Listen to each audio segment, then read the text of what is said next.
It is now time for Your Money. We're joined by John Nelson, financial advisor at NelsonCorp Wealth Management. John, welcome back.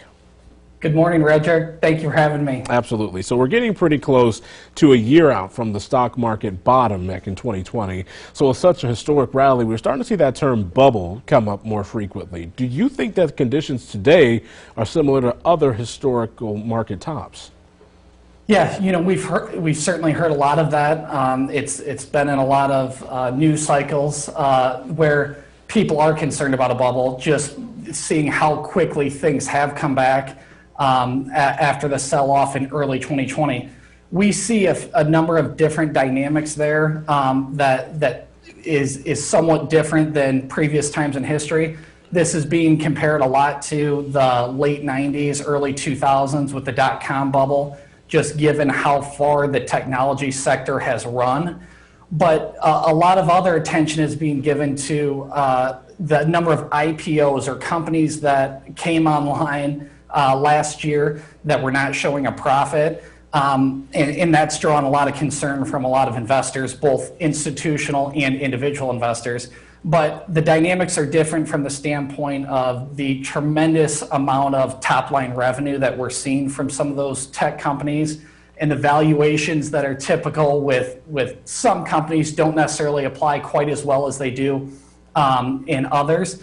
So we understand the risks there and the concern that many have had. But we see a number of dynamics that are just much different than other periods of time when we were facing bubble type scenarios. So is there something specific that you can point to that kind of shows us the difference between today and some of those other periods? Yes. So what I have with me today is a good visual that does what I feel a good job illustrating the relationship between the current stock yields versus a 10-year government bond. So what we're seeing here, Redrick, is in the blue line, it's the earnings yield of the S&P 500. And you can see a lot of volatility there, but all the way to the end of the chart, off to the right, we're at all-time record lows. The red line is demonstrating or illustrating the 10-year U.S. Treasury and the movement that we've seen there. So when I pointed out earlier the differences between this market and previous cycles where we felt like they're more bubble type scenarios, is that yellow circle, the first one in the middle of the chart there, is showing a previous low for the earnings yield of the S&P 500 there in the blue. But interest rates or bonds at that time were roughly about 5%. Today, Redrick, we see all-time record lows in earning yield for the S&P 500, as well as all-time lows in terms of interest rates. So it's a very different dynamic.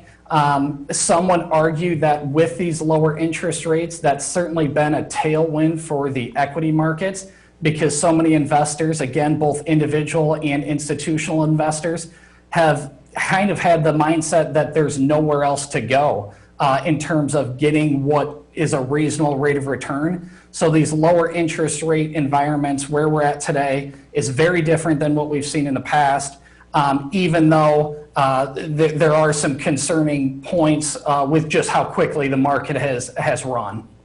So John, what do you think this means as we continue on here in 2021? Our biggest concern right now, or what we're focusing on a lot, is interest rate movements in 2021. Like I said, if interest rates continue to stay low, many view that as a positive for the equity markets, both here in the U.S. and around the world. If we, on the other hand, start seeing some interest rate movement upward, you may see some of those conservative investors that migrated towards equities or a little higher, what they feel is going to be a higher paying investment. They may migrate back towards those more conservative investments that they've been very used to. If we get, say, 2-3% yields on bonds and things of that nature.